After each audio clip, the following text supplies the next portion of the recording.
Hi there, welcome back to my kitchen. As you know, I've only been on here for a week and I just want to say a massive thank you to everyone who's subscribed and liked my video and viewed it.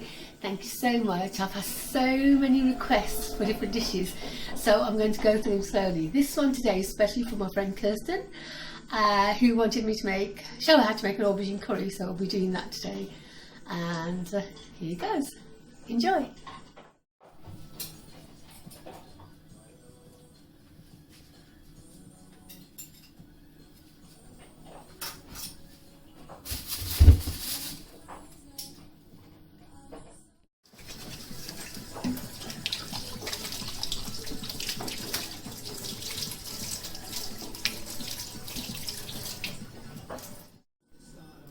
Right, so to start off with, these are the main ingredients that we need for the aubergine curry. We need some potatoes, obviously our aubergines, fresh ginger, garlic, chilies, onions, tomatoes, and the usual spices: salt, turmeric, garam masala, and I always like to use some fenugreek leaves because they give the curry a lovely nice nutty taste, but that is optional, absolutely optional. And can I also say at this point, if you haven't got any fresh tomatoes, feel free to use tinned ones, absolutely fine. If you haven't got fresh onions, feel free to use diced onions that have been frozen, that's okay. And if you're a busy working mum like I am, sometimes I don't always get a chance to chop up fresh chilies. I kind of buy them in bulk, put them through a blender and freeze them, and I use a little batch at a time, so that's fine, okay. And the same thing with ginger and garlic. You can buy it in bulk, you can grate it, peel it and put it in the freezer and use a chunk at a time, however is convenient for you. So it's all about ease in cooking for me. So here we go. So we start off by chopping our onion. So I've got one large onion, and I'm going to chop away.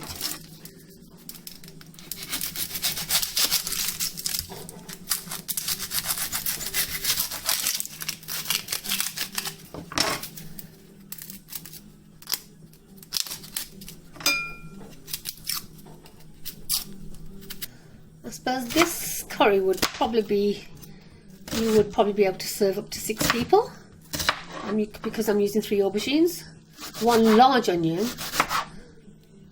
You can use 1 can of tomatoes or 3 or 4 fresh tomatoes. So chop as finely or as coarsely as you like, because eventually you will cook them and they will be lovely and simmered and soft and brown.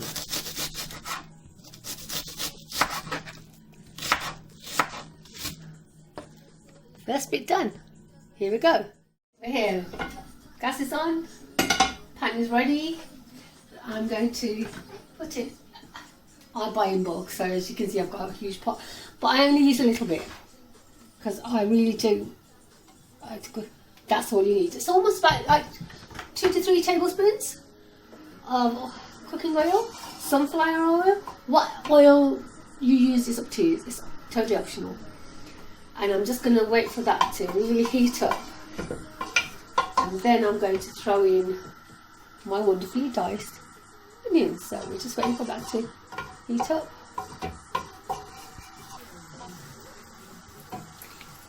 Okay, so I think the oil is hot enough. Pop in the onions. You can hear the sizzle.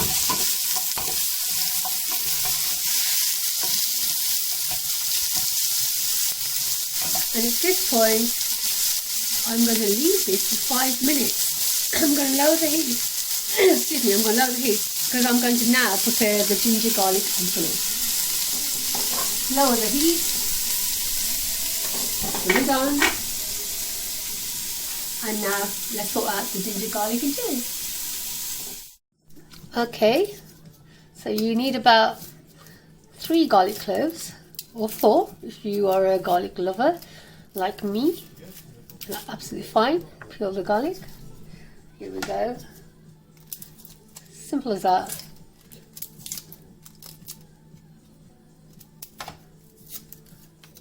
And we are ready to rock and roll.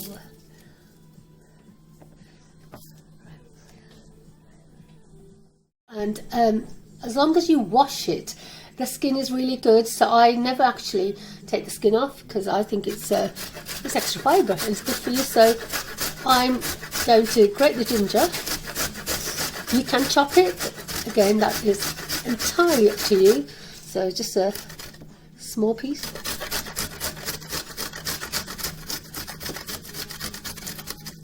Perfect.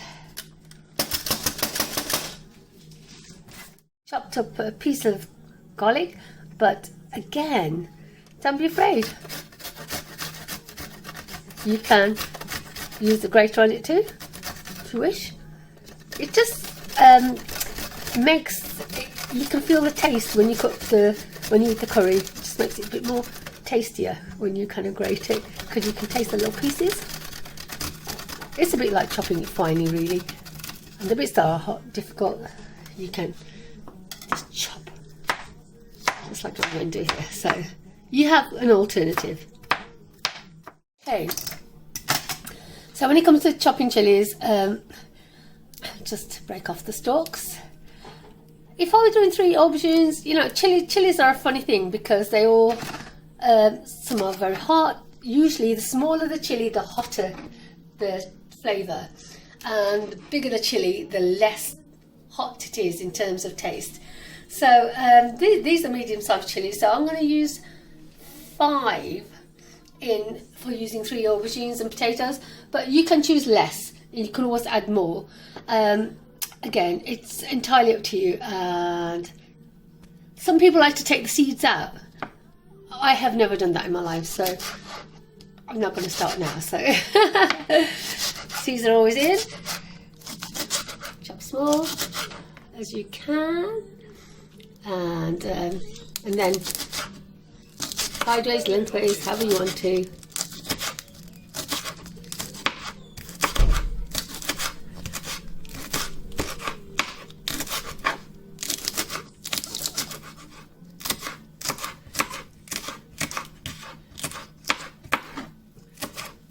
Here we go, all done. Now we're going to go back to the onions. Hopefully they're nice and soft, slightly brown. Let's see. Yeah, they're getting brown. They're definitely softened, and they absolutely smell gorgeous. With the aroma from the onions is wow. So what I'm going to do right now is going to throw in my chilies, my ginger, and my garlic, like so. Turn up the heat and let that lightly fry. As you can see in my cooking, I really don't have an abundance of oil. I really don't like using lots of fats unless I have to, and I don't really, to be honest, because a good curry shouldn't be a fattening curry. A good curry can be so healthy for you. So yeah, I don't use, and I also don't use ghee that a lot of people do. So I just use a little bit of, like I say, 2 tablespoons of vegetable oil is sufficient for this curry, because the tomatoes that you're going to put in are going to be great enough to cook the aubergines and potatoes. So you don't really need a lot of fat. Okay, so let this cook slowly in a low heat for about 10 to 15 minutes, yeah? We're done?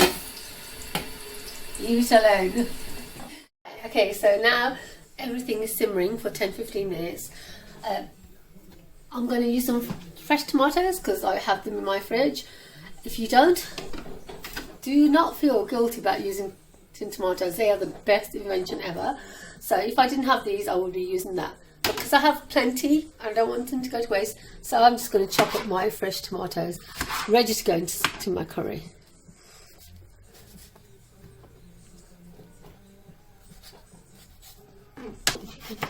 Do it as big as you want.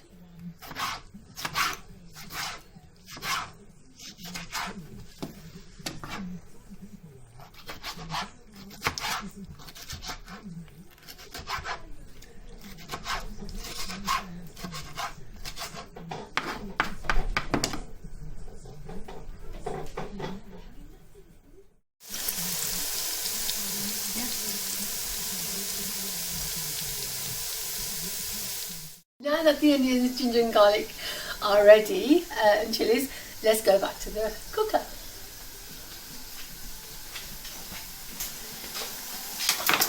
Wow, can you just see how gorgeous and gentle brown everything is? I'm going to put in my tomatoes, and again I would either put in, not fresh tomatoes, pop in half a can of tomatoes, because aubergines don't need to be watery, they're not like a soft food, that has a lot of gravy, so half a tin of tomatoes would be good.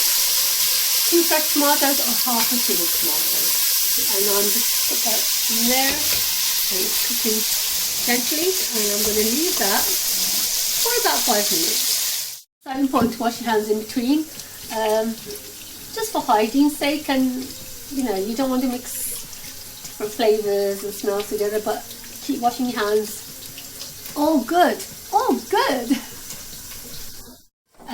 Fenugreek, which I love, especially if you don't have fresh coriander. It's just a lovely herb that gives a nutty flavour to your curry. So dried fenugreek leaves. You can buy these. Master, how wonderful. And I add a little bit of those, and then here goes my spices.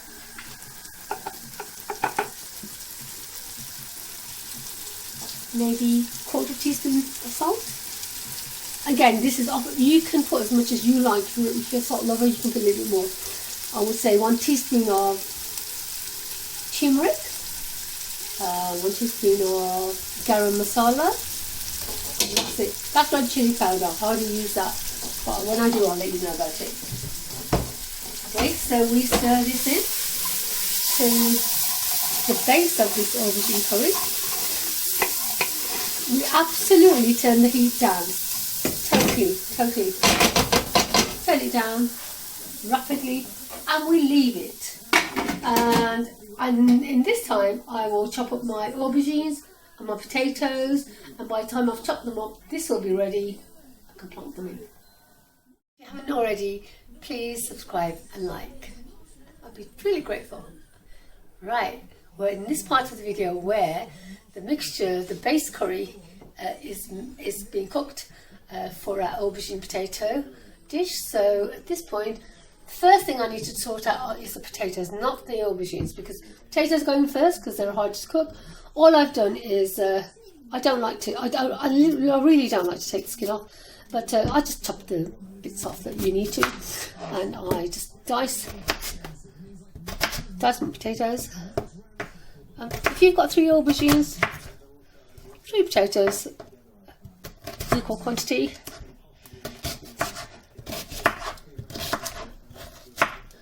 That's one done.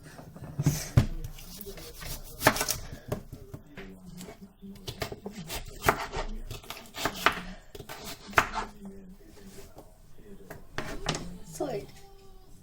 And now that I've diced my potatoes, they go straight in the curry mixture. Let's go.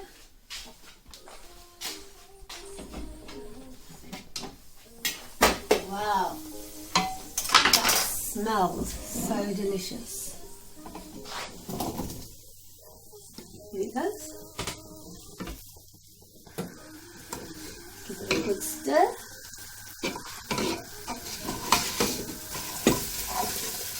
And be patient, because you might think there's not enough mixture for everything, but I know some people like to add a little bit of water.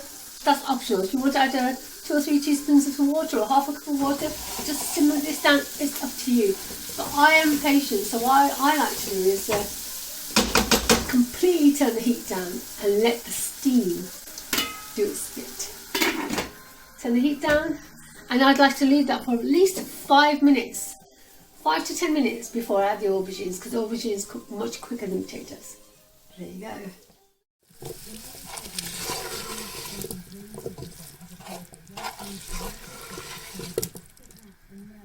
Hi guys, now it's time to sort out these aubergines, our final ingredient in the curry. So here we go. I have 2 different versions of making aubergine curry. I'm showing you my first one today.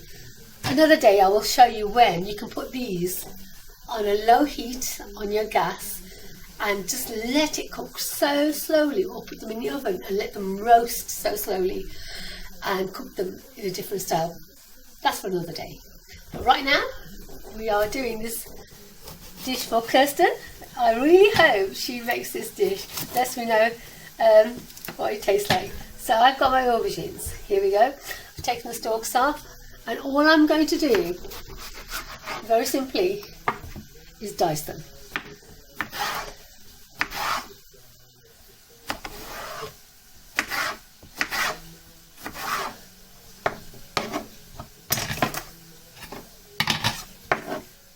Here we go.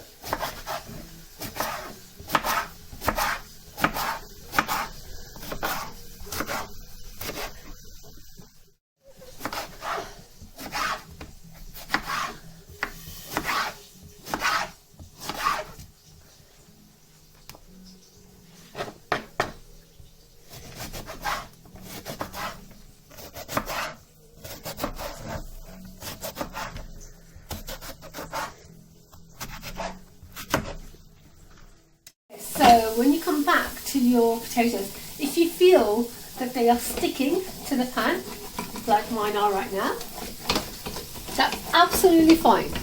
There's nothing wrong with that. What I will do is turn the heat down, leave them for a minute, and I know they're ready. And here we go with the aubergines. The diced aubergines go in. Amazing. Give it all a quick stir.